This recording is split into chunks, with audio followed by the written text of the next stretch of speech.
David and Emma looked at each other across the table.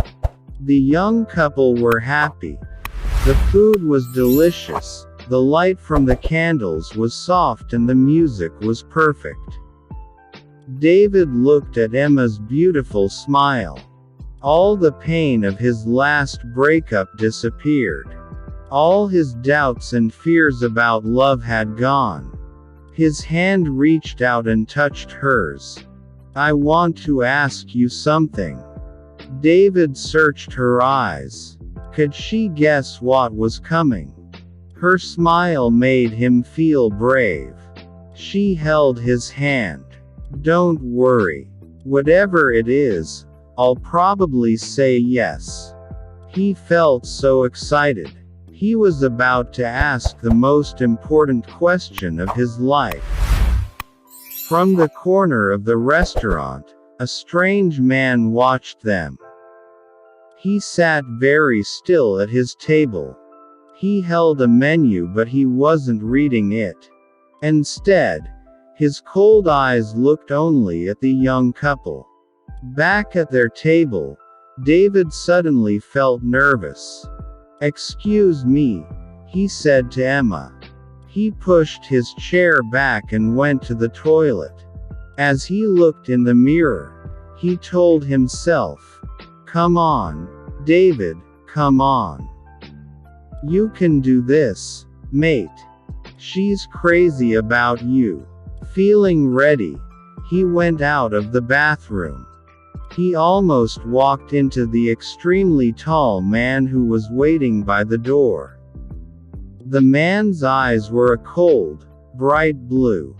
His face was pale with a sharp, pointed nose and thin, pale lips. "Oh, sorry," said David. "Which one?" the man hissed. He spoke with a strong and strange accent. David had never heard that accent before. For a moment, David was confused. Then he realized what the other man meant. "Oh, this one," said David, helpfully. "This is the men's toilet." David went back into the restaurant. He reached for the ring in a box in his pocket. It was time to ask her. The taxi ride home was wonderful. The happy couple discussed their future life together. They shared their sweet feelings about each other. "The night I asked you to marry me," said David. "The night I said yes," replied Emma. "Just think, our whole lives together. Sharing, caring," he began. "Loving, giving." Emma finished his sentence. They smiled at each other in loving excitement. "You are so wonderful," said David. "And you're absolutely beautiful," said Emma. "I've never met anyone so lovely and kind. I'm so happy I could sing." They entered their block of flats, holding hands. A tall man watched them from the shadows. "Which one?" he asked himself. He watched the building. He was waiting for a light to come on to show him which flat was theirs. 1 minute passed. 2. There it was. The light went on in a third-floor window. He saw Emma for a moment as she closed the curtains. How many times had he stood on a corner like this? How many victims had he watched? Many corners. Many victims. His pale lips formed a thin smile. He moved out of the shadows to the door and pressed the buttons for every flat. The vampire was always pleased when people lived in flats. Sooner or later someone always let you in. Silly humans. They thought you were someone's pizza delivery. It was a kind of invitation, and that was all he needed to enter a home. He climbed the stairs to the 3rd floor and walked down the hall. He didn't make a sound. He could hear the young couple laughing and talking. He put his ear against the door. He could hear what they were saying and he was happy. Young love made the sweetest blood. It was so full of life and energy. I feel as if I'm in a film, she was saying. More like a dream, he replied. Yes, a dream. How lucky we are. Guess who I'll be dreaming about tonight, he said. Who? Her hair smells of roses. She's like an angel. Their dream was about to become a nightmare, the listening vampire thought. Suddenly, he opened the door and stood there, showing his sharp teeth. The couple screamed and then held each other in terrified silence. The vampire could smell and taste their fear.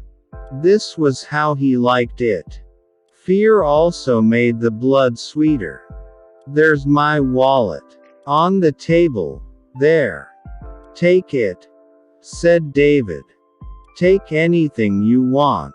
I will take anything I want, the vampire replied. Fine. We won't stop you, I promise. David cried. You won't stop me, I promise, replied the vampire. The light shone on the sharp teeth.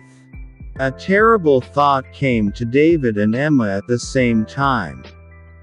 Look at his teeth. Is he a vampire? Which one? The vampire hissed. It can be only one. The couple's eyes were big and afraid. Their mouths open in horror. They held each other's hands and their stomachs filled with fear.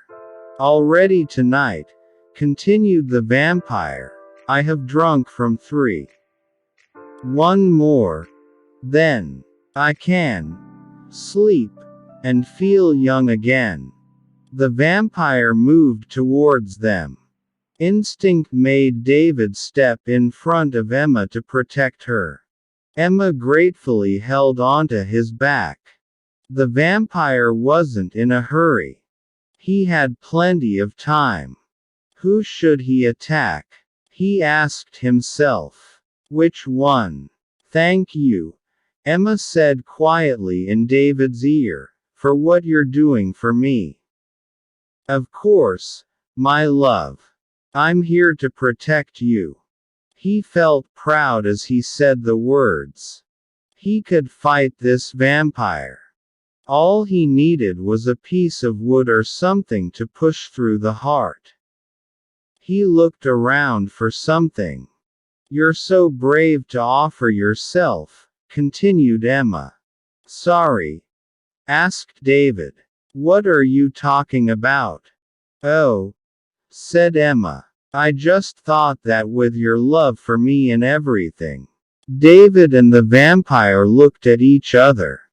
Now, listen, Emma. There is no doubt about my love for you. Really? She replied. She didn't believe him. But you can't expect me to just give him my life. I wasn't saying you should, she said.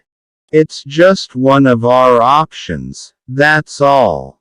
Well, think of another one, he shouted.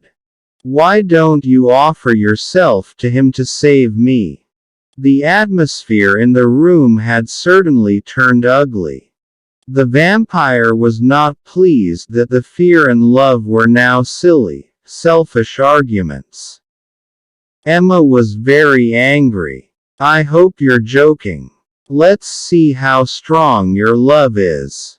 What a horrible man. What about the woman I was planning to marry? Offering me to a vampire like a bone to a dog. You said my hair smells of roses, she cried. All right, All right. Relax. David was a little embarrassed to be having this argument in front of a stranger. I'm an angel, you said. She carried on shouting. Must drink, shouted the vampire angrily as he came even closer. He wanted to make a quick kill. Then he could get away from these terrible people as soon as possible. His eyes opened wider and his teeth were bared. Which one? Her. David pointed at his future wife. Him, screamed Emma in anger. Please, him. The vampire approached David. She's younger, sweeter, said David. The vampire turned to Emma. He's bigger. There's more of him. She pointed at David. Suddenly the vampire felt tired. He had been killing for many centuries. Listening to them was depressing. How could he feel good by drinking the blood of either of these disgusting creatures? He looked down at their terrified faces and shouted, "Bad blood!" And with that, he disappeared into the night air and left Emma and David alone together. Together, as they had promised, for the rest of their lives. Story written by Clive Lane and adapted by Nicola Prentice.